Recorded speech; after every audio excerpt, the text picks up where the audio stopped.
আজকে ভারতে নরেন্দ্র মোদী বড় বড় কথা বলে, কিন্তু মনে রাখবেন এরা আসলে নেতা হওয়ার কোনো যোগ্যতা এদের নাই। কথা বলে না কেন? সকল ধর্ম বর্ণ সকল শ্রেণী গোত্রের মানুষের নিরাপত্তা দিতে হবে। আপনি হবেন মুসলমানের নেতা, আপনি হবেন অমুসলিমের নেতা, আপনার দেশে যত নাগরিক সবার আপনি নেতা। কথা বলেন ঠিক কি না? কিন্তু উনি উগ্রপন্থী হিন্দুদের লাগিয়ে দিয়েছে মুসলমানের পিছে, যা ইচ্ছা তাই করো। মুসলমানের রক্ত নিয়ে খেলা করতেছে, হাজার হাজার মুসলমানকে পিটানো হচ্ছে, মুসলমানের মসজিদগুলো ভেঙে শেষ করে দেওয়া হচ্ছে। আজও পৃথিবীর জমিনে তাকায় দেখেন, ভারতে অসংখ্য মসজিদ মাদ্রাসা ভেঙে ফেলে দেওয়া হচ্ছে। কথা বলেন ঠিক কিনা? গরুর গোশত হোটেলে রাখার কারণে মুসলমানকে ধরে পিটানো হচ্ছে। কথা বলেন ঠিক কিনা? গরুর গোশত খাওয়ার অপরাধে আজও মুসলমানকে হত্যা করা হয়। মুসলমানের মসজিদগুলো ভেঙে ফেলে দিচ্ছে, মাদ্রাসাগুলো ভেঙে দিচ্ছে। কথা বলেন না কেন? ভারতের সম্পদের 3 ভাগের 1 ভাগ হলো মুসলমানদের। আল্লাহু আকবার বলেন। পৃথিবীতে অনেক দেশ আছে যেই দেশেই একটু মুসলমানেরা মাথা চেড়ে উঠতে চায়, একটু মুসলমানদের সুদিন ফিরতে চায়, ওই দেশে আবার জালেম শাসক আসলে মুসলমানদের চলার পথকে থামিয়ে দেওয়ার ষড়যন্ত্র করে। কথা বলেন ঠিক কিনা? এরপরে কোনো কথা বলে না। কথা বলেন না কেন? আর একজন অমুসলিমের ওপরে নির্যাতন জুলুম হয়ে গেল, বিশাল ব্যাপার, পুরো পৃথিবী তখন ঘুম ভেঙে যায়। আর পুরো পৃথিবীতে লক্ষ লক্ষ মুসলমান মারা যায়, একটা নেতার ঘুম ভাঙে না। কথা বলেন ঠিক কিনা? এই হলো আজকে অবস্থা। মানে মুসলমানের রক্ত এটা তাদের কাছে রক্তই মনে হয় না, মুসলমানের জীবন তাদের কাছে জীবনই মনে হয় না। কথা বলেন ঠিক কিনা? মুসলমান মারা গেলে বলে সন্ত্রাস মারা গেছে। কথা কয় না? এই হলো পৃথিবীর বিশ্বের বড় বড় নেতাদের ব্যবহার। রাগ করতেছেন আপনারা? আজও তাকায় দেখেন ফিলিস্তিনি জমিনে মুসলমানের রক্ত নিয়ে খেলা করে নেতানিয়াহু সহ পৃথিবীর বড় বড় জালেমেরা। মনে রাখবেন নমরুদ ফিরাউনের যেমন জায়গা হয় নাই, ওই নেতানিয়াহু নামের এই ইহুদির বাচ্চা ইহুদি এই জালেম বেঈমানেরও জায়গা পৃথিবীর জমিনে হবে না। কথা বলেন ঠিক কিনা? এই ইহুদিরা হলো পৃথিবীতে বর্তমানে সবচাইতে মুসলমানের বড় দুশমন। কথা বলেন ঠিক কিনা? আর এই দুশমনদের সহযোগিতা করতেছে পৃথিবীর বড় বড় রাষ্ট্রের নেতারা। বিশেষ করে আমরা ধিক্কার জানাই সে সমস্ত মুসলিম নেতাদের যারা মুসলমানের ওপরে এত নির্যাতন জুলুম দেখার পরে চুপ করে বসে আছে। সেই সমস্ত মুসলিম শাসকদেরকে আমরা ধিক্কার জানাই। কথা বলেন ঠিক কিনা? সম্মানিত ভাইয়েরা আমার, ভারতের মুসলমানেরা কি খুব বেশি শান্তি আছে? শান্তিতে আছে? রাগ করেন না। ভারতের যে অক্ষকৃত সম্পদ, যেটা বিভিন্ন ধর্ম বিভিন্ন গোষ্ঠীর লোকেরা হাজার হাজার বিঘে জমি অক্ষ করে গেছে মসজিদের জন্য, মাদ্রাসার জন্য, সেই জায়গাগুলোর ওপরে নজর পড়ে গেছে। এই জন্য যেই জায়গাগুলো অক্ষকৃত জায়গা, যেখানে মসজিদ মাদ্রাসা হয়েছে, এগুলো ভেঙে ভেঙে তারা নিয়ন্ত্রণ করতেছে উগ্রপন্থী হিন্দুরা। কথা কয় না কেন? ভারতের যে সম্পদ তার 3 ভাগের 1 ভাগ এ অক্ষকৃত সম্পদ। মানে বিভিন্ন মসজিদ মাদ্রাসা এবং মন্দিরের জন্য মানুষ এই জায়গাগুলো কি দিয়ে দিছে। সেই জায়গার উপরে নজর পড়ছে নরেন্দ্র মোদীর। তো যাই হোক, সে বিতর্কিত বিল আপাতত স্থগিত করা হয়েছে। ভবিষ্যতে যে আবার নাড়াচাড়া দেবে না তার কোনো গ্যারান্টি নেই। আজকে পুরো পৃথিবীর দিকে তাকায় দেখেন, মুসলমানেরা শান্তিতে নাই। কথা বলেন ঠিক কিনা? এই জমিনেও যারা ছিল তারা কি মুসলমানকে ভালো রেখেছিল? রাখে না। তারাও মুসলমানের রক্ত নিয়ে খেলা করেছিল। কথা বলেন ঠিক কিনা? শাপলা চত্বরে অসংখ্য মুসলমানদেরকে হত্যা করেছিল, এদেশের সোনার মানুষদেরকে ফাঁসির দড়িতে ঝুলিয়েছিল, মিথ্যা মামলা হামলা দিয়ে আলেম ওলামা সহ এদেশের অসংখ্য মানুষকে বছরের পর বছর জেলখানায় বন্দী করে রেখেছিল। যারা মুসলমানের রক্ত নিয়ে খেলা করেছিল আজকে তারা আছে পালিয়ে গেছে। কথা বল নাকি আপনারা? পালিয়ে গেছে। আমরা বারবার বললাম ম্যাডাম পদত্যাগ করেন। আল্লাহ বলে কিসের পদত্যাগ? এরা যে অন্যায় অপরাধ করেছে, শুধু পদত্যাগ না, আমি আল্লাহ এদেরকে দেশ ত্যাগ করতে বাধ্য করব। ইন্না বাতশা রাব্বিকা লাশাদীদ, আল্লাহর পাকড়াও বড় কঠিন। আল্লাহ ধরে ধরে না, যেদিন ধরবে মামু বাড়ি দিল্লি গিয়ে পড়বে। কথা বলেন ঠিক কি না? আছে আজকে? নাই, সব শেষ, চলে গেছে। বড় বড় কথা বলতো, পালাবো না, হারাবো না, কই পালিয়েই তো গেলেন, নিজের জবানের কথাটাও ঠিক রাখলেন না। এখন মাঝে মাঝে ওনার কল রেকর্ড ফাঁস হয় যে আমি দেশের কাছে আছি, শর্ট করে ঢুকবো। আবার বলে আমি দেশের এখনো প্রধানমন্ত্রী আছি। আপনি যদি এই দেশের প্রধানমন্ত্রী থাকেন তে ভারতে কি করেন? আপনি তাড়াতাড়ি আসেন তো, কথা কন নাকি আপনারা? বারবার বারবার এদেশের মানুষকে তারা ধোকা দিয়েছে, কথা বলেন ঠিক কিনা? আমরা বলতেছি পালিয়ে যাওয়ার আগে জানমন এই দেশের জনগণকে জানাননি। এই দেশে যদি আসতে মনে চায় বলার দরকার নাই, যেই দিক দিয়ে মন চায় আপনি আসেন। এই দেশ আপনার বাবার, এই দেশ আপনার স্বামীর, আপনি আসেন। আমাদেরও মায়া দয়া আছে, মেয়ে মানুষ কতদিন বাহিরে থাকবে, আপনি আসেন। কথা কয় না কে? বুবু আইবা তুমি আইবা গো, সেই দিন আইসা বুবু ক্ষমতা পাইবা না। ও বুবু আইবা তুমি আইবা গো, সেই দিন আইসা বুবু ক্ষমতা পাইবা না। খোঁজ নাই বুবু কাদের কাকার, অবস্থা খারাপ দরবেশ বাবার, হাউ নাঙ্কেল এখন সামনেও আসে না। নেতা কর্মী সব জেলের ভিতর, আমি আসি ডরের ওপর, কখন জানি আসে গ্রেপ্তারি পরোয়ানা। বুবু আইবা তুমি আইবা গো, সেই দিন আইসা বুবু চিয়ার পাইবা না। ক্ষমতার চেয়ার থেকে নামা সহজ, কিন্তু ওই চেয়ারে ওঠা কঠিন, কথা বলেন ঠিক কিনা? আর আমরা আগামীতে সিদ্ধান্ত নেব, আর যাই হোক কোন নারীকে এই দেশের প্রধানমন্ত্রী বানানো যাবে না। যে নারী এই দেশের জনগণকে রেখে পালিয়ে যায়, এমন নারীকে আর নেত্রী বানানো যাবে না। কথা বলেন না কেন? মেয়ে মানুষের রাগ বেশি দেখেন না, স্বামীর সাথে ঝগড়া লাগে হাড়ি পাতিল ভেঙে ফেলে দেয়, স্বামী তুলে আছাড় মারে, রাগ করে সংসার থুইয়া বাপের বাড়ি চলে যায়, রাগ কইরা 20 কোটি জনগণ রাইখা দেশ থুইয়া পালিয়ে গেছে। তাহলে সিদ্ধান্ত নেন আগামীতে আর যাই হোক নারীকে এই দেশের প্রধানমন্ত্রী বানানো যাবে না। কারা কারা আগামীতে পুরুষ নেতা চান হাত তুলে দেখা। লিল্লাহি তাকবীর। হাত নামান। নারীদের দেখার দিন শেষ, আগামীতে পুরুষের বাংলাদেশ। যেই দলেরই হোক পুরুষ চাই, পুরুষ। কথা ক্লিয়ার না ভেজাল আছে? তাই বলে উনি আছে থেকে রাগ করবেন না, বেগম খালেদা জিয়ার হিসাব আলাদা। কারণ উনি কখনো এই দেশের মানুষকে বিপদে ফেলে পালিয়ে যায়নি, জেল খেটেছেন, অসুস্থ হয়ে দেশে পড়েছিলেন, দেশ ছাড়েনি, বাপের বেটি। ওনার হিসাবই আলাদা, কথা কম। ওনার সাথে এনার হিসাব যায় না।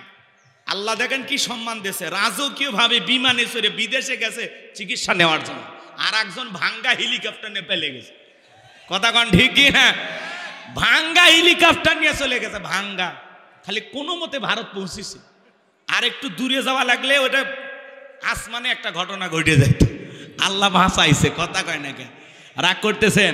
তা আমরা বলতে চাই উনি তাও হেলিকপ্টার পাইছে। আগামীতে যদি কেউ জুলুম করে এরকম পালাইতে চায়, হেলিকপ্টারের পাকাও খুঁজে পাবি না। কথা কন ঠিক কিনা? আমার ভাইয়েরা দিল দিয়া কথাগুলো বোঝার চেষ্টা করবেন, বাজানবো আমার মন খারাপ করবেন না। আমি যে কথা বলতে চাই, নবী আমার ডেকে বলে, বেলাল ইসলামের অবস্থা এখন ভালো না, কালেমা পড়েছ, আপাতত প্রকাশ করা যাবে না। হযরতে বেলাল ডেকে বলে, নবী গো আমার জীবনের কোনো দাম নাই, আমার মনি বোমাইকে বলেছিলাম উট দুম্বা ছাগল পেশাব পায়খানা করে দেয়, এই ঘরে থাকতে আমার বড় কষ্ট হয়। ওমাইয়া ডেকে বলে, বেলাল রে উট দুম্বা ছাগলের দাম আমার কাছে আছে, কিন্তু তোর মতো কালো হাফসি বেলালের দাম আমার কাছে নাই। নবী গো আমার জীবনের কোনো দাম নাই, আপনি শুধু আমাকে দোয়া করে দেন মৃত্যু পর্যন্ত যেন আমি কালেমার পথে টিকে থাকতে পারি। এই কথা বলে হযরতে বেলাল চলে গেলেন। পরের দিন সকালবেলা সূর্য উদয় হয়ে গেছে, অনেকটা বেলা হয়ে গেছে, বেলাল দরজা খোলে না।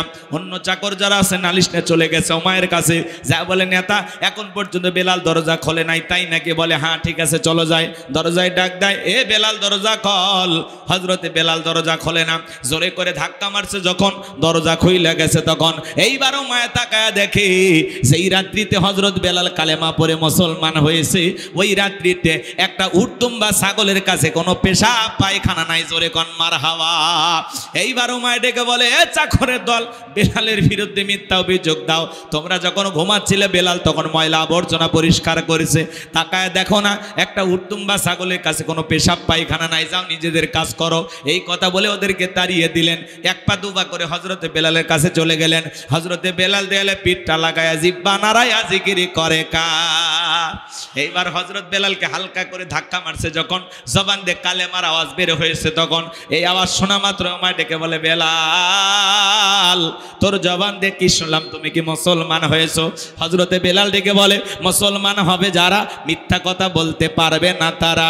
ওয়াকুলু কওলান সাদীদা, মুসলমানেরা হবে সত্যবাদী, মুসলমানেরা কখনো মিথ্যাবাদী হতে পারে না। আর আমাদের সমাজে মিথ্যাবাদী আছে না নাই? ভরা পেটে মিথ্যা, খালি পেটে মিথ্যা, ঘুমানোর আগে মিথ্যা, ঘুম থেকে উঠেও মিথ্যা, চেহারাটা বেঁকা হয়ে গেছে, এক পা কবরে চলে গেছে, এত মিথ্যা কথা বলে শয়তান পর্যন্ত বলে আমি এত খারাপ না। মিথ্যাবাদী আছে না নাই? বলে আমরা হেলিকপ্টার দিয়ে পানি দিয়েছিলাম, এখন রিপোর্ট প্রকাশ হয় হেলিকপ্টার থেকে পানি নয়, জনগণের বুকে গুলি ছুড়ে মারা হয়েছে। গুলি মারছে, গুলি গুলি, কথা কয় না চাচা, রাগ করছেন আপনারা? অনেকে করছে হুজুর বলে দেখছি, দেখছেন তো কি হচ্ছে, আপনারা ভুলে যান, এই জন্য স্মরণ করে দিচ্ছি। ভুলে গেলে চলবে না, ঠিক আছে তো? মাঝে মাঝে মনে করায় দেওয়া লাগবে, আপনাদের স্মৃতিশক্তি দুর্বল, রাগ করবেন না আমার ভাইয়েরা। আমি যে কথা বলতে চাচ্ছিলাম গভীর মনোযোগ দিয়ে শোনেন। উমাইয়া ডেকে বলে, বেলাল তুমি যদি চাও উটদুম্বা ছাগলের মালিক বানায় দেব, থাকার জন্য ভালো জায়গার ব্যবস্থা করে দেব। বেলাল রে এখনো সময় আছে, আব্দুল্লাহর বেটা মুহাম্মদ সাল্লাল্লাহু আলাইহি সাল্লামের ধর্ম ত্যাগ করো। হযরতে বেলাল ডেকে বলে, আবু জেহেল রে দুনিয়ার কোনো পার্থিব সম্পদের বিনিময়ে বেলাল তার ঈমান বিক্রি করবে না, বলুন আল্লাহু আকবার। এই কথা শোনার পরে উমাইয়া ডেকে বলে, আমার কথা না শুনলে বড় নেতা আবু জেহেলকে খবর দেব। হযরতে বেলাল ডেকে বলে, কোনো বড় নেতা ছোট নেতা কাউকে গোনার টাইম নাই, আমি দুনিয়ার কোন আবু জেহেলকে ভয় করি না, আমি ভয় করি আমার আল্লাহকে। আল্লাহু আকবার। এইবার উমাইয়া দৌড়ে চলে গেল আবু জেহেলের বাড়িতে, যা বলে, নেতা সংবাদ খুব খারাপ, আমার বাড়ি কিন্তু বেলাল কালেমা পড়ে মুসলমান হয়েছে। তাই নাকি? বলে হ্যাঁ, ঠিক আছে যাও আমি আসতেছি। আবু জেহেলের সাঙ্গপাঙ্গ ক্যাডার মাস্তান ছিল, যাদের কাজই হলো মুসলমানদের উপর নির্যাতন জুলুম চালানো। আজও পৃথিবীর জমিনে তাকায়া দেখবেন, এই পৃথিবীর জমিনে অসংখ্য জালেম শাসক আছে, যাদের কাজই হলো মুসলমানদের উপর নির্যাতন জুলুম চালানো। মুসলমানদের উপর নির্যাতন জুলুম চালানোর জন্য তাদের একটা বিশেষ বাহিনী থাকে, ওরা তখন টার্গেট করে করে টুপিওয়ালা দাড়িওয়ালা আলেমদেরকে পৃথিবীর জমিন থেকে বিদায় করে দেওয়ার জন্য ষড়যন্ত্র করে। আমার ভাইয়েরা গভীর মনোযোগ দিয়ে কথাগুলো শোনাবেন। আবু জেহেল কিভাবে মুসলমানদের উপর নির্যাতন জুলুম চালাইতো বলতে গেলে লম্বা সময় হবে, যেহেতু মাগরিবের আগে এত সময় আমি পাবো না, সংক্ষিপ্ত করে একটু বলে দিয়ে যায় বাজান। এইবার আবু জেহেল চলে গেল উমাইয়ার বাড়িতে, যায় বলে, বেলাল এইদিকে আয়। এ বেলাল এসব কি শুনছি তুমি নাকি মুসলমান হয়েছে? বলে হ্যাঁ, যা শুনেছেন সত্য, আমি মুসলমান হয়েছি। এই কথা শোনার পরে আবু জেহেল থেকে বলে, বেলাল তুমি যদি চাও উটদুম্বা ছাগলের মালিক বানায় দেব, থাকার জন্য ভালো ঘরের ব্যবস্থা করে দেব, ব্যবসা বাণিজ্য যদি করতে চাও দিরহাম টাকা পয়সা যা লাগে ব্যবস্থা হবে। বেলাল তুমি চাইতে দেরি, তোমার চাহিদাটা পূরণ করতে দেরি করব না, আমাদের একটাই শর্ত, নবী মুহাম্মাদের কালেমা ছেড়ে দাও। আবু জেহেলের কথা শোনার পরে হযরতে বেলাল ডেকে বলে, আবু জেহেল রে দুনিয়ার সব সম্পদ যদি আমি বেলালকে দিতে চাও, দুনিয়ার সব সম্পদ ছাড়তে রাজি, বিশ্ব নবীর কালেমা ছাড়তে রাজি নাই। বলেন আল্লাহু আকবার। বেলালের মতো যারা খাঁটি ইমানদার, এরা টাকার কাছে বিক্রি হতে পারে না। মুনাফিক মার্কা মুসলমান যারা টাকার কাছে বিক্রি হয়, তারা টাকা পাইলে বৈধকে অবৈধ বলে ফতুয়া দেয়, অবৈধকে বৈধ বলে ফতুয়া দেয়, টাকা পাইলে বাতিলের পাঁচাটা গোলাম হয়, টাকার জোরে ওদের ফতুয়া ঘরে। টাকা পাইলে উল্টা পাল্টা কথা বলে, কথা বলেন না কেন? রাগ করতেছেন নাকি আপনারা? সম্মানিত ভাইয়েরা আমার, দিল দিয়ে কথাগুলো বোঝার চেষ্টা করবেন আমি যে কথা বলতে চাচ্ছিলাম। এইবার আবু জেহেল দিকে বলে, বেলাল এত বড় লোভনীয় প্রস্তাব দিলাম, রাজি হইলা না, সোজা আঙ্গুলে ঘিউ না উঠলে আঙ্গুলে একটু বাঁকা করা লাগবে। এই কথা বলে যুবকদের লেলে দুলে চাবুক দিয়ে পিটাও। হযরত বেলালকে চাবুক দিয়ে পিটানো শুরু হলো। ওরা যত জোরে চাবুক মারে, বেলাল তত জোরে কালেমা পড়ে। চাবুক দিয়ে পিটাইতে পিটাইতে কালো চামড়া গুলো ফেটে রক্ত ঝরতেছে। ইসলামের প্রথম মুয়াজ্জিন হযরতে বেলাল। আবু জেহেল দিকে বলে, বেলাল রে চাবুক দিয়ে মারতে মারতে কালো চামড়াগুলো ফেটে রক্ত ঝরে, তবুও কি নবী মুহাম্মাদের কালেমা ত্যাগ করবি না? হযরতে বেলাল ডেকে বলে, আবু জেলে রে, মারতে মারতে যদি মেরেও ফেলে দাও, জীবনটা দিতে রাজি, নবীজির কালেমা ছাড়তে রাজি নাই। বলুন সুবহানাল্লাহ। আবার ভাইয়েরা, এইবার আবু জেল ডেকে বলে, বেলাল রে, আমার কথা যখন শুনলি না, আরো কত ভয়ঙ্কর শাস্তি তোর জন্য অপেক্ষা করতেছে, এইবার দেখবি। যুবকদের লেলিয়ে দিল, যাও বেলালের পায়ে রশি লাগাও, উঠের পায়ের সঙ্গে লাগায় নাও, মরুভূমির উত্তপ্ত গরম বালিতে ছেঁচড়ায় ছেঁচড়ে ঘরো। তাই করা গরম হযরতে বিলালের পায়ে রশি লাগাইয়া উঠের পায়ের সঙ্গে বেঁধে মরুভূমির উত্তপ্ত গরম বালিতে ছেঁচড়ায় ছেঁচড়ে ঘোরা হলো। আরবের বালিগুলো এত গরম, চাল দিলে মুড়ি হয়ে যায়, এত উত্তপ্ত গরম বালি। সেই গরম বালিতে ছেঁচড়ায় ছেঁচড়ে ঘোরা গেল। পাবলা গাছের কাঁটাগুলো জিব্বার ভিতরে পেরেকের মতো মারা গেল। এত নির্যাতন জুলুম করার পরে বিকেল বেলা নিয়ে এসে বলে, বেলাল, চাবুক দিয়ে পিটাইলাম, পায়ে রশি লাগায় নিয়ে ঘুরলাম রে বেলাল, তবুও কি নবী মুহাম্মাদের কালেমা ছাড়বি না? হযরতে বেলাল ডেকে বলে, আবু জেলে রে, মারতে মারতে যদি মেরেও ফেলে দাও, বিলালের নিঃশ্বাস থাকবে যতদিন, বেলাল ইসলামের পথে টিকে থাকবে ততদিন। বলুন আল্লাহু আকবার। এই কথা শোনার পরে আবু জেল ডেকে বলে, এ যুবকের দল, বিশাল বড় একটা পাথর নিয়ে এসে বেলালের বুকের উপরে চাপায়া দাও। কয়েকজন যুবক মিলে বিশাল বড় একটা পাথর নিয়ে এসে হযরতে বেলালের বুকের উপরে চাপায়া দিল। আবু জেল মনে করলো পাথরের চাপার আঘাতে বেলাল মারা যাবে, এই কথা ভেবে কাফেরে চলে গেল। হাত বাঁধা, পা বাঁধা, বুকের উপরে বিশাল বড় পাথর, রক্তাক্ত জিহ্বা নিয়ে, তবুও হযরতে বেলাল জিকিরি করে। কার? আপনাকে আমাকে জিকিরি করার জন্য কেউ মারে না, পেটে না, ধমক দেয় না। আমরা বড় কপাল পরা, তবু আল্লাহর জিকিরি করি না। হাদিস শরীফের ভিতরে আসছে, যার জিহ্বাটা আল্লাহর জিকিরে তরুতাজা থাকে, আল্লাহর জিকিরে ভিজা থাকে, ওই জিহ্বাওয়ালা মানুষ কোনোদিন জাহান্নামের আগুনে জ্বলবে না। চিৎকারে মেরে বলুন সুবহানাল্লাহ। ফাযকুরুনি আযকুরুকুম ওয়াশকুরুলি ওয়ালা তাকফুরুন। তোমরা আমারে স্মরণ করো, আমি আল্লাহ তোমাদেরকে স্মরণ করব। কৃতজ্ঞতা প্রকাশ করো, অকৃতজ্ঞ হইও না। এ ভাইজান, জিকির করার জন্য আলাদা সময় লাগে না। মাঠে কাজ করতে করতে জিকিরি করা যায়, ব্যবসা বাণিজ্য করতে করতে জিকিরি করা যায়, পথ ঘাটে চলতে চলতে আল্লাহর জিকিরি করা যায়। সব সময় জবানে জিকিরি চালু রাখবেন। সুবহানাল্লাহ, আলহামদুলিল্লাহ, আল্লাহু আকবার, লা ইলাহা ইল্লাল্লাহ, সুবহানাল্লাহি বিহামদিহি, সুবহানাল্লাহিল আযীম। জবানে হালকা, মিজানের পাল্লায় সওয়াব অনেক বেশি। এই জন্য সব সময় জবানে জিকিরি চালু রাখতে হবে। কার বলেন? জিকির করার জন্য খাজনা লাগে? কেউ মারে পেটে। আর বেলালকে পিটাইতেছে, শোনেন। হযরতে বেলালকে রেখে যখন তারা চলে গেল, রক্তাক্ত জিহ্বা নিয়ে চোখের কোনা দিয়ে পানি ঝরে। হযরত বেলাল তবু আল্লাহর জিকিরি করে, চোখের পানি ছেড়ে দিয়ে কাঁদে আর ডেকে বলে, আল্লাহ, বুকের উপরে পাথর থাকার কারণে তোমার মতো মালিকের জিকিরি করতে বড় কষ্ট হয়। তুমি তো সেই আল্লাহ, ইব্রাহিমের জন্য যদি নমরুদের আগুনকে ফুলের বাগান বানায় দিতে পারো, ও আল্লাহ, তুমি কি পারো না বেলালের বুকের পাথরটাকে তুলার মতো নরম বানায় দিতে? হযরতে বেলাল দোয়া করতে দেরি, আসমানের মালিক আল্লাহ দোয়া কবুল করতে দেরি করে নাই।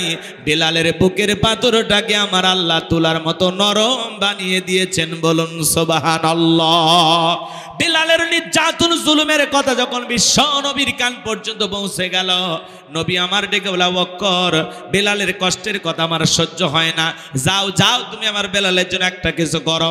হযরতে আবু বকর সিদ্দিক রাদিয়াল্লাহু তাআলা আনহু কয়েক গুণ দাম বেশি দিয়া গোলামীর জীবন থেকে হযরত বেলালকে আজাদ করলেন, মুক্ত করলেন। চিৎকারে মেরে বলুন সুবহানাল্লাহ। এই যখন ইসলামের অবস্থা, একদিকে সন্তান হারানোর ব্যথা, কাফিরদের সমালোচনা, অন্যদিকে সাহাবায়ে কিরামদের উপর নির্যাতন জুলুম, এই যখন ইসলামের অবস্থা, ওই সময় নবীজির মনটা ভীষণ খারাপ। নবীর যখন মন খারাপ, নবীকে সান্ত্বনা দেওয়ার দায়িত্ব কার? আরেকটু চিল্লায় বলেন কার? আমার আল্লাহ ডেকে বলে, জিবরাইল, আমার বন্ধুর মা নাই, বাবা নাই, আমি স্যার আমার বন্ধুর কেউ নাই রে জিবরাইল, আর করিস না দেরি, লাহু মাহফুজ থেকে সূরা কাউসার নিয়ে যায় আমার বন্ধুর ওপরে নাজিল কর তাড়াতাড়ি। বলুন আল্লাহু আকবার। নবী আমার ডেকে বলে, আনাস আমার মনটা কেন খারাপ, আমার কষ্ট পাওয়ার কারণ কি তোমরা জানো? কি তোমার এই মাত্র মুস্কি হাসি দেওয়ার কারণ? এই মাত্র জিবরাইল এসে আমার উপরে সূরা কাউসার নাজিল করলো। চিৎকার মেরে বলুন সুবহানাল্লাহ। বিশ্ব নবী তখন মুস্কি মুস্কি হাসলেন আর সাহাবায়ে কিরামদের সামনে সূরা কাউসার তিলাওয়াত করে শুনিয়ে দিলেন। সবাই জবান ছেড়ে আরেকবার আমার সঙ্গে তেলাওয়াত করুন। আমার আল্লাহ বলেন, ইন্না আ'তাইনাকাল কাউসার, ইন্না আ'তাইনাকাল কাউসার ফাসাল্লি লিরাব্বিকা ওয়ানহার, ইন্না শানিয়াকা হুয়াল আবতার। আল্লাহু আকবার। আমার আল্লাহ রাব্বুল আলামিন ডেকে বলেন, ইন্না আ'তাইনাকাল কাউসার, অবশ্যই আমি আল্লাহ পাক আপনাকে হাউজে কাউসার দান করেছি। এই পৃথিবীর অন্য কোন নবী রাসূলকে আল্লাহ তাআলা হাউজে কাউসার দান করেন নাই। আপনার আমার নবীকে আল্লাহ তাআলা হাউজে কাউসার গিফট করেছেন, হাউজে কাউসার দান করেছেন। বলুন সুবহানাল্লাহ। ইন্না আ'তাইনাকাল কাউসার, নিশ্চয়ই আমি আল্লাহ পাক আপনাকে হাউজে কাউসার দান করেছি। এই হাউজে কাউসারের পানি দুধের মতো সাদা, মধুর চাইতে মিষ্টি, পানির মতো ক্লিয়ার। ওই কঠিন কিয়ামতের ময়দানে যেদিন বিচার দিবস কায়েম হয়ে যাবে, যেদিন সূর্য হাত মাথার উপরে চলে আসবে, জমিনটা হয়ে যাবে তামার জমিন, পাহাড় পর্বত নদী নালা খাল বিল বিল্ডিং ইমারত কোনো কিছু থাকবে না। কুল্লু মান আলাইহা ফান, এই পৃথিবীর জমিনের সবকিছু আল্লাহ তাআলা ধ্বংস করে দেবেন। ওই কঠিন কিয়ামতের ময়দানে সেই দিন বেঈমানদের জিহ্বা নাভি পর্যন্ত ঝুলে আসবে। বিচার দিবসের একদিন হবে 50,000 বছরের সমান। যেদিন ভাই ভাইয়ের পরিচয় দেবে না, ইয়াউমা ইয়াফিরুল মারউ মিন আখি ওয়া উম্মিহি ওয়া আবি ওয়া সাহিবাতিহি ওয়া বানি, ওই কঠিন কিয়ামতের ময়দানে ভাই ভাইয়ের কাছ থেকে পালিয়ে যাবে, মাতা পিতা সন্তানদের কাছ থেকে পালিয়ে যাবে, স্বামী স্ত্রীর কাছ থেকে পালিয়ে যাবে, স্ত্রী স্বামীর কাছ থেকে পালিয়ে যাবে, সন্তানেরা মা বাবার কাছ থেকে পালিয়ে যাবে। ওই কঠিন কিয়ামতের ময়দানে আল্লাহর আরশের ছায়া ছাড়া আর কোনো ছায়া থাকবে না। ওই ছায়ার ভিতরে আল্লাহ তাআলা শাস্তির মানুষকে আশ্রয় দেবেন, শাস্তির মানুষকে আল্লাহ তাআলা ছায়া দান করবেন। ওটা হলো কিয়ামতের ময়দানে আল্লাহ তৈরি করা ভিআইপি গ্যালারি। সেখান থেকে তারা কিয়ামতের ফাইনাল খেলা উপভোগ করবেন। মানুষ দলে দলে পানি পানি বলে চিৎকার মারবে, বিশ্ব নবীর দিকে মানুষ দলে দলে রওনা করবেন। ওই সময় কিছু মানুষের চোখের সামনে আল্লাহ তাআলা পর্দার আবরণ তৈরি করে দেবেন। নবী আমার ডেকে বলবেন, আল্লাহ সংখ্যায় আমি আমার অনেক উম্মতকে দেখতে পাইলাম, কেন জানি সংখ্যাটা কমে গেল, বুঝতে পারলাম না। আমার আল্লাহ রাব্বুল আলামিন ডেকে বলে, বন্ধু পাইকারি দরে আপনি সবাইকে হাউজে কাউসারের পানি পান করাইতে পারবেন না। দুনিয়ার জীবনে 2টি অপরাধ করেছিল যারা, আজকে আপনার হাতে হাউজে কাউসারের পানি পাবে না তারা। জোরে বলেন কয়টি অপরাধ? একটু জোরে বলেন। সেই 2টি অপরাধ আপনার আমার ভিতরে থাকতে পারে কিনা একটু জানা দরকার আছে না নাই? গভীর মনোযোগ দিয়ে কথাগুলো শুনে যাবেন ভাইয়েরা আমার। বিশ্ব নবীর কাছে যখন হাউজে কাউসারের পানি পান করার জন্য মানুষ রওনা করবেন, নবী আমার হাউজে কাউসারের পিয়ালানে দাঁড়িয়ে থাকবেন। শোনেন শোনেন, হযরত আবু বকর পিয়ালাগুলো ভরায় দিবেন, মাঝখানে দাঁড়িয়ে থাকবেন হযরত ওমর বিশ্ব নবীর হাতে দিবেন। আর নবীজি খুঁজে খুঁজে তারা আদরের উম্মতদেরকে কিয়ামতের ময়দানে হাউজে কাউসারের পানি পান করায় দিবেন। নবীজির হাতে এক পেয়ালা হাউজে কাউসারের পানি পান করতে পারলে জান্নাতে ঢোকা পর্যন্ত তার আর তৃষ্ণা লাগবে না, তৃষ্ণা মিটে যাবে। বলুন সুবহানাল্লাহ। কিয়ামতের ময়দানে কারা কারা নবীজির হাতে হাউজে কাউসারের পানি পান করতে চান? 2টা হাত তুলে আল্লাহকে দেখান। আল্লাহ কিয়ামতের ময়দানে আমাদের সবাইকে নবীজির হাতে হাউজে কাউসারের পানি পান করার তৌফিক দান করুন। জোরে বলুন আমিন।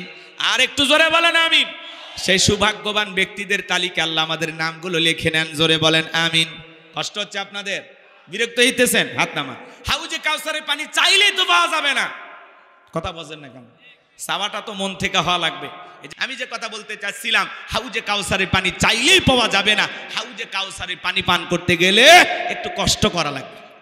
আমি আপনাদের এলাকায় আসলাম, একটা ছেলের হাতে কিছু চকলেট দিলাম, দিয়ে বললাম বাবা এক পাতা পানি আনাম, একটু উজু বানাবো। ওই ছেলেটা পানি আনার জন্য মারছে দৌড়, মাঝখানে আসার খাইয়ে পইরে গেছে, হাঁটু ছিলে গেছে, রক্ত বের হয়ে গেছে। চকলেট থাকার কারণে উঠিয়া দাঁড়াইয়া বদনা ভরিয়া পানি নিয়েই আমার সামনে হাজির। আমি তখন বললাম বাবা এই পানি টানতে গিয়ে কষ্ট হয়েছে, মাঝখানে আসার খাইয়ে পইরে গেছো, ব্যথা পাইছো, রক্ত মেনায় বের হয়েছে। ওই ছেলেটা তখন চকলেট থাকার কারণে বলতেছে আমি এরকম কত পরে যাই, আমার কিছুই হয় না। কথা কয় না, ওই চকলেট থাকার কারণে এই ছেলের ব্যথাকে ব্যথা মনে হচ্ছে না। কঠিন কিয়ামতের ময়দানে নবীজির হাতে এক পেলা হাউজে কাউসারের পানি যদি পান করতে পারেন, কিয়ামতের কঠিন দিন আপনার কাছে কঠিন মনে হবে না, আল্লাহ সহজ করে দেবেন। বলুন সুবহানাল্লাহ। কিয়ামতের কঠিন দিনে নবীজির হাতে এক পেলা হাউজে কাউসারের পানি আর আল্লাহর আরশের নিচে ছায়া যদি ভাগ্যে জুটে যায়, আপনি জান্নাতি, আপনারা টেনশন নাই। বলুন সুবহানাল্লাহ। এখন হাউজে কাউসারের পানি চাইলেই তো পাওয়া যাবে না, কাজ করতে হবে। কথা কয় না, কি করা লাগবে? কাজ করতে হবে। কাজ করা লাগবে দুইটি। জোরে বলেন কয়টি? দুইটা আঙ্গুল তুলে বলেন কয়টি? আল্লাহ তাআলা সেটা 2 নাম্বার আয়াতে জানিয়ে দিয়েছেন। সবাই আমার সঙ্গে পড়ুন। আমার আল্লাহ বলেন ফাসল্লিলি রাব্বিকা ওয়ানহার। বলেন ফাসল্লিলি রাব্বিকা ওয়ানহার। 1 নাম্বার হলো ফাসল্লিলি রাব্বিকা, রবের উদ্দেশ্যে সালাত নামাজ হবে একমাত্র কার জন্য? কুলিন্না সালাতি ওয়া নুসুকি ওয়া মাহইয়ায়া ওয়া মামাতি লিল্লাহি রাব্বিল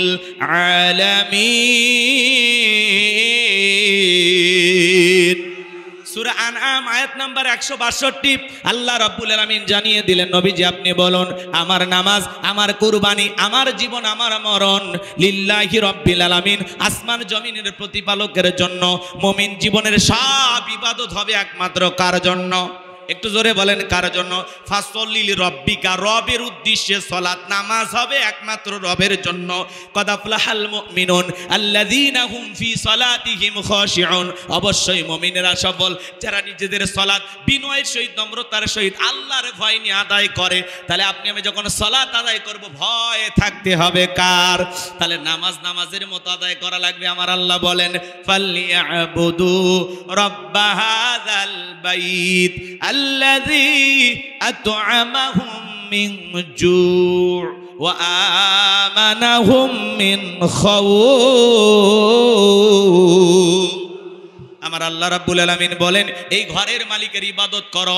ইবাদত যদি ইবাদতের মতো হয়, বান্দা নামাজ যদি নামাজের মতো আদায় করতে পারো, আমি আল্লাহ তাআলা 2টা জিনিস তোমাদেরকে দেব।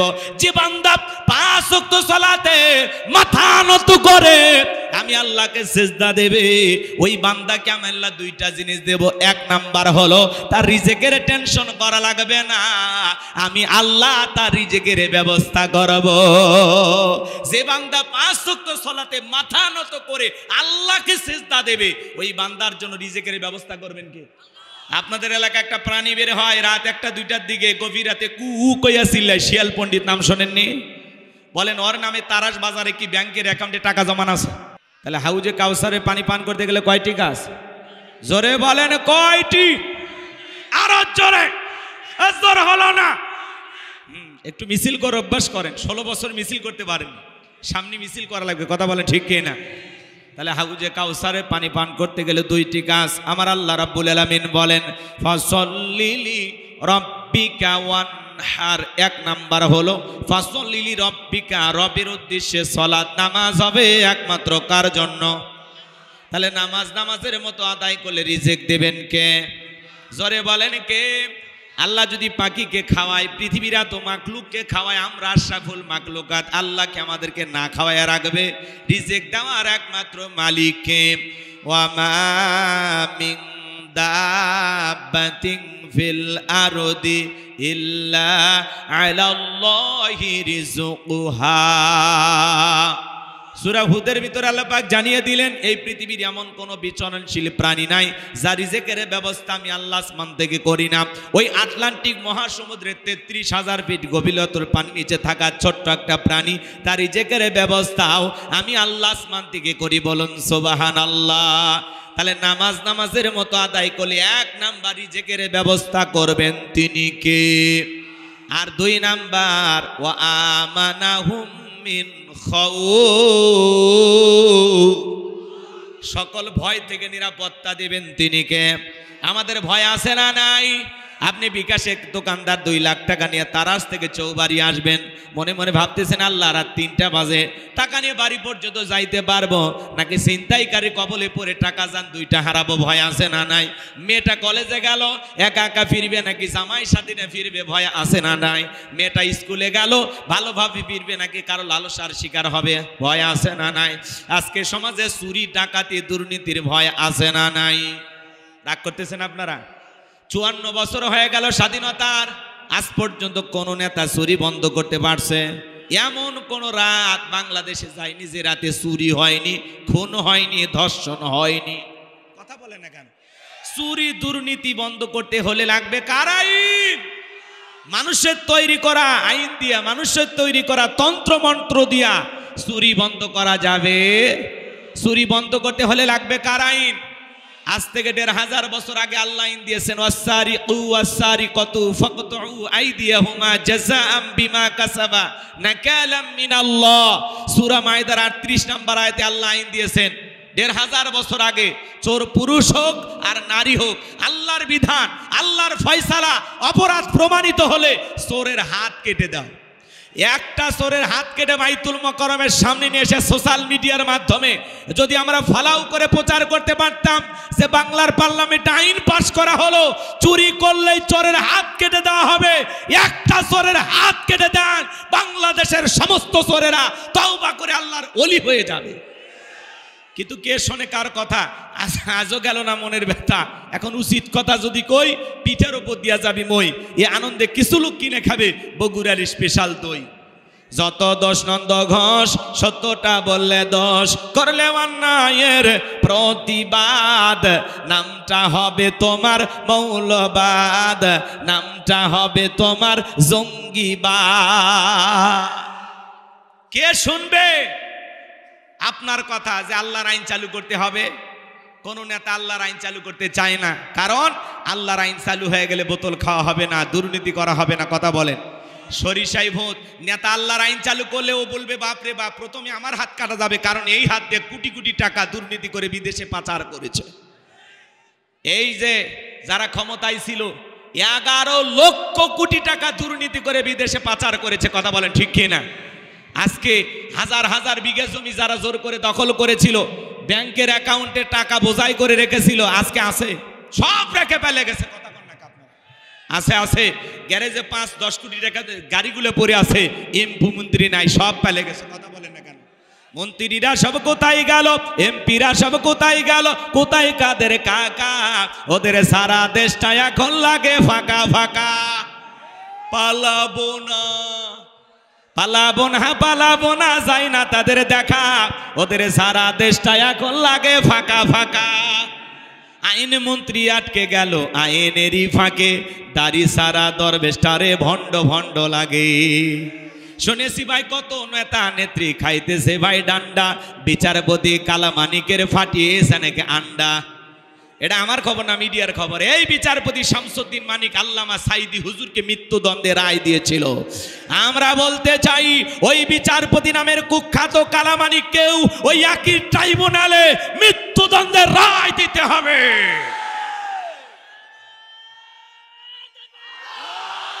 যারা এই সোনার মানুষটার বিরুদ্ধে মিথ্যা অপবাদ দিয়ে বিচারকের নামে যারা উল্টাপাল্টা বিচার করেছে, এই সমস্ত বিচারকদের বিচার হওয়া দরকার আছে না নাই? জোরে বলেন দরকার আছে না নাই?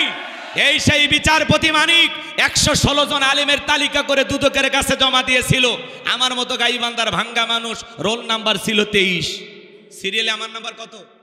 যারা আলেমদের তালিকা করেছিল আজকে তারা বিনা তালিকায় জেলখানায়। কথা বলেন ঠিক কিনা? এই খেলা কার? জোরে বলেন এই খেলার কার? পলকের ঝলক গেল থামিয়ে নেটের চাকা, ওদের সারা দেশটা এখন লাগে ফাঁকা ফাঁকা।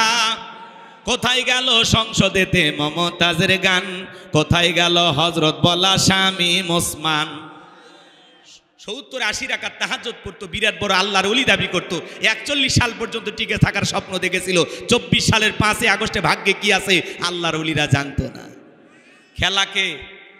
খেলাকার বলেন, রাগ করতেছেন আপনারা? তাহলে ফাসল্লি রব্বিকা ওয়ানহার, রবির উদ্দেশ্যে সালাত আদায় করলে, রবির উদ্দেশ্যে নামাজ আদায় করলে, আর আল্লাহর বিধান দিয়া এই জমিনটা পরিচালনা করলে তাহলেই শান্তি, তাহলেই মুক্তি।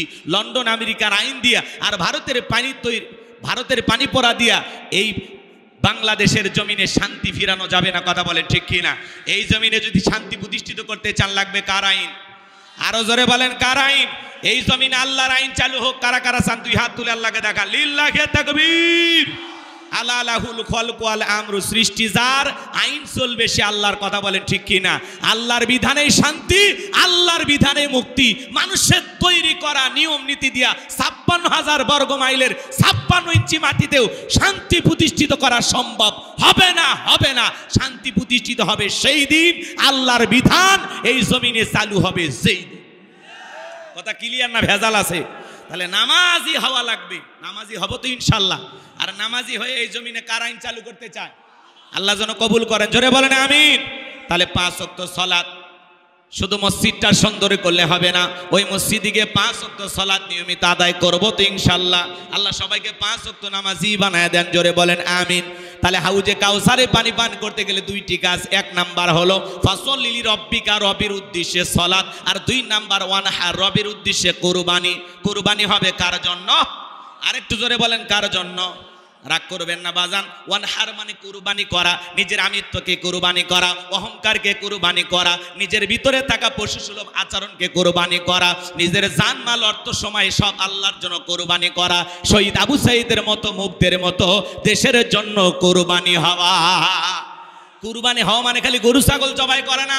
আমরা 7 জন ভাগে একটা গরু কিনি, 4 জন দড়ি ধরে টানে, পিছন দিকে 3 জন ঠেলে। এমন গরু দুর্বল, বয়স্ক ভাতা ওয়াজিব। যেই গরুর উপরে বয়স্ক ভাতা ওয়াজিব, এমন গরু নিয়ে আসছে, হাড় সব দেখা যায়। এমন গাবি জবাই করলে হবে। তা সুররুন নাযিরিন, চমৎকার দেখতে হুষ্টপুষ্ট সুন্দর একটা গাবি জবাই করতে হবে। কথা বলে ঠিক না? কুরবানির ওয়াজ আমি করব না, আপনাদের মসজিদের ইমাম সাহেব করবে। কথাকে বুঝাইতে পারলাম? রাগ করতেছেন আপনারা? যারা কুরবানি দেবেন 3টা জিনিস খেয়াল রাখবেন। 1 নাম্বার নিয়ত সহি। 1 নাম্বার কি? আর 2 নাম্বার টাকাটা হালাল হওয়া লাগবে, আপনার ইনকামটা বৈধ হওয়া লাগবে। আল্লাহ পবিত্র, তিনি পবিত্র বস্তুকে ভালোবাসেন। আর 3 নাম্বার ফাসল্লি লিরব্বিকা ওয়ানহার, আগে নামাজ পড়ো তারপরে কুরবানি করো। তাহলে আল্লাহর জন্য কুরবানি করতে রাজি আছেন তো ইনশাআল্লাহ? আমাদের কুরবানি হবে কার জন্য? আর একটু জোরে বলেন কার জন্য? লিল্লাহি তাকবীর। আজকের মাহফিলের প্রধান আকর্ষণ, প্রধান মেহমান, প্রধান তাফসীর কারক আমাদের প্রিয় ভাই মুফতি আমির হামজা আমাদের মাঝে উপস্থিত। লিল্লাহি তাকবীর, লিল্লাহি তাকবীর। বাতিলের আতঙ্ক, মাজলুম আলেমে দ্বীন, জালেমেরা যাকে 3 বছর জেলখানায় বন্দী করে রেখেছিল, কথা বলেন ঠিক কিনা? তাতে আল্লাহ তার সম্মান কমাইছে না বাড়াইছে? জোরে বলে। এই সন্ধ্যাবেলায় হাজার হাজার মানুষ এসেছেন তার কণ্ঠে কোরআনের তাফসীর শোনার জন্য। আমি আর কথা বাড়াতে চাচ্ছি না, এখানে শেষ করে দিচ্ছি। আমাদের ভাই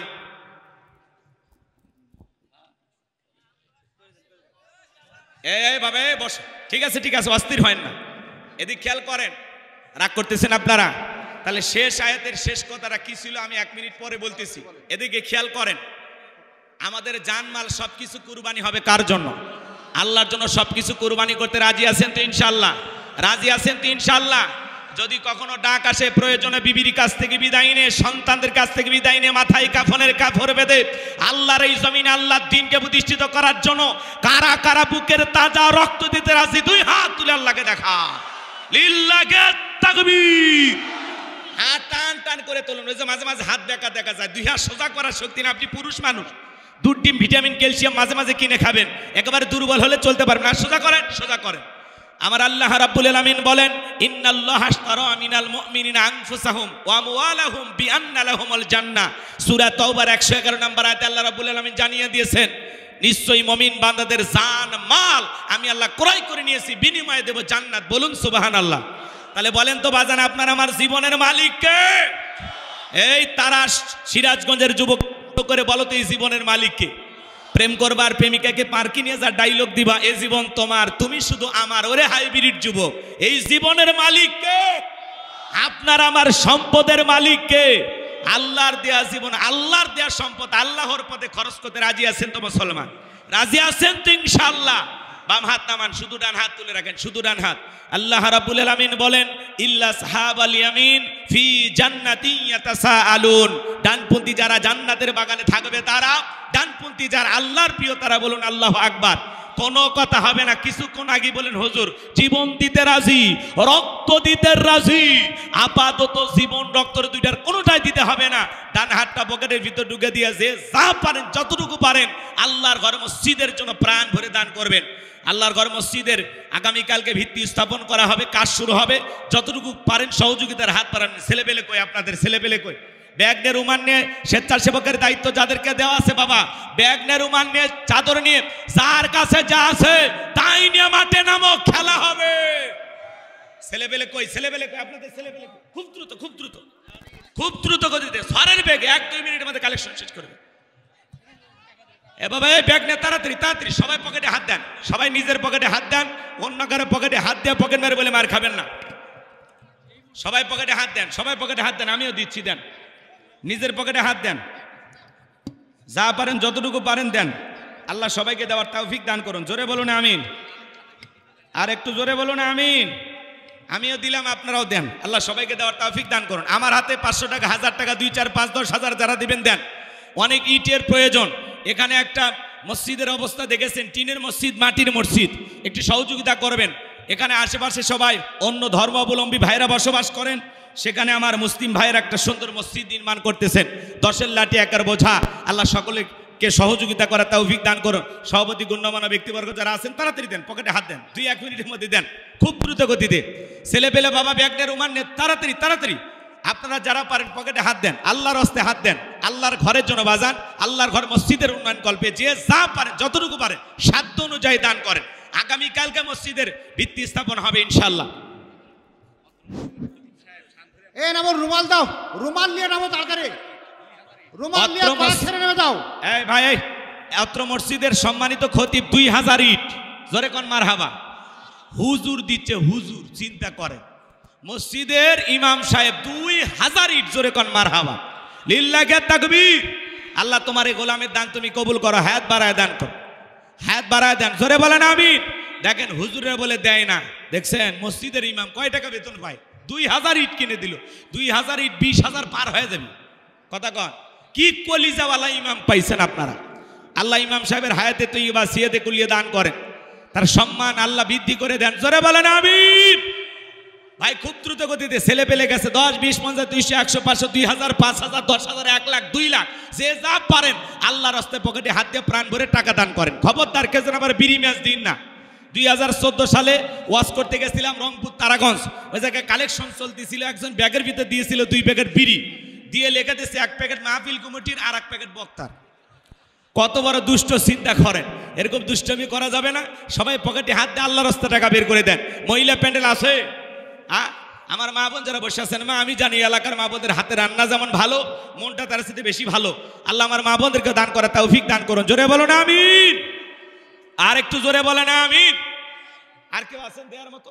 নাই, চলেন আলো শেষ করে দিই। কষ্ট হচ্ছে আপনাদের না? 500 টাকা, 1000 টাকা দেওয়ার মতো দেই বাজান। কি নাম? আব্দুল হামিদ নাম। বাপের বেড়ার মতো করছে একখান কাম, নগদ 500 টাকা, জোরে বলেন মারহাবা। আল্লাহ দান কবুল করা, হায়াত বাড়া দাও, জিন্দিগির গুনাহগুলো মাফ করে দাও, জোরে বলেন আমিন। সভাপতি স্যার কিছু বলবেন না? কত?